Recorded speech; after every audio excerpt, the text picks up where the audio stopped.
Ahead of the 2021 presidential election, the Independent Electoral Commission has advised Mane to collect valid voter cards to support his application for approval after nullifying the list of voters and signatures submitted to support his application for the registration of the party.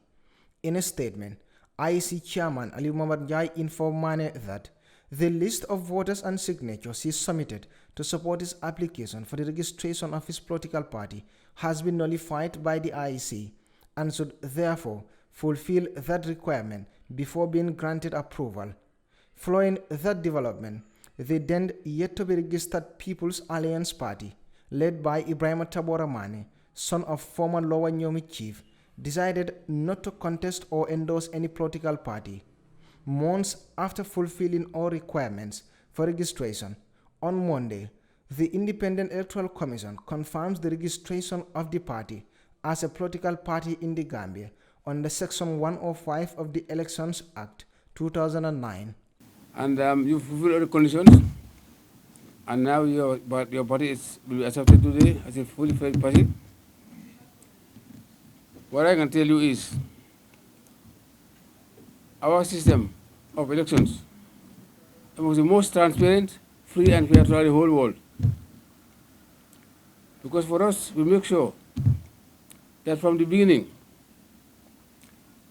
to register the voters, we invite all parties to be present. And they are giving the voters card free of charge on the spot.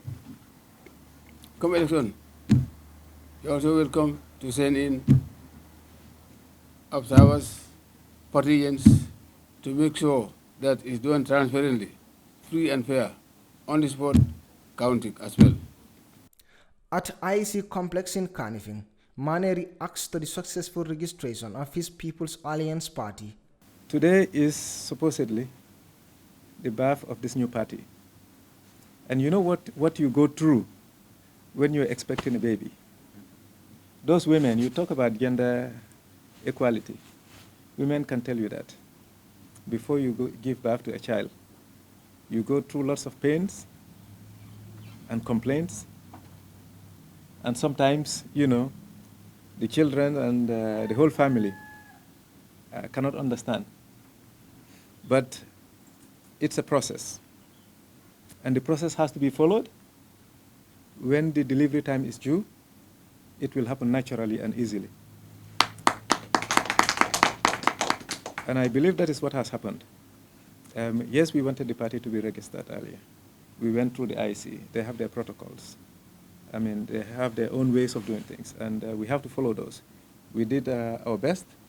We wanted to be registered, and as Muslims, we believe this is the right time for us. Following the successful registration of his party, Mr. Mane says he would start by uniting Gambians.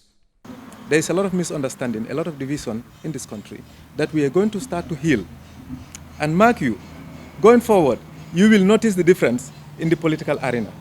Because by God, inshallah, we said if we were in office by now, tribal politics will be a thing of the past. Gambians will start to trust each other. That's why if you look at the makeup of our party, we make sure that among our executives, there are people from all tribes in this country, because we want to emphasize, that verse in the Quran that has been sent to us by our Creator. If we do that and we're in control of our government, our economy, our security, and we're united, this country will be the best country in Africa. And that is what we want to do. PAP is the 19th political party registered in the Gambia, according to the Independent Electoral Commission statistics. But what are Mr. Mane's chances of winning the 2026 presidential election? He responds, I would say God, Allah, and thereafter Gambians. I think Gambians will get to know that there is a big difference between political parties and political stakeholders and political leaders. I used to say before that I am not a politician. I don't know how I came into politics, but I never thought I would be involved in politics. But I came to learn to understand that there are politicians and there are politricians. We are not coming out just to be critical of the government. We want to come and provide solutions to the many problems, to the myriad problems that befall this country. First, we came with our manifesto I want every Gambian, and I challenge every Gambian, before you say anything about PAP, to look at our manifesto first. Once you understand the manifesto, then we want you to come and discuss with us. The other thing is, I told you, there are politicians and politicians. We are not politicians. That means we don't say this today and then tomorrow we say something else. If we have to say something, if we have to change, we are flexible also. If we have to change, if we explain the justification for the changes, every Gambian will understand and accept it. But we will compromise. We will not compromise our principles and our values. The particulars of the People's Alliance Party shows Ibrahima Tabora Mane as the Secretary General and Party Leader, 3rd Grand Street in Banjul as its Secretariat, PAP as its acronym, Navy Blue, and Post Office Red as its colors, a Gambian broom as its symbol, and Progress, Unity, Responsibility and Empowerment as its motto. Reporting for Kerr, Fatou, I am Buba Gajigo.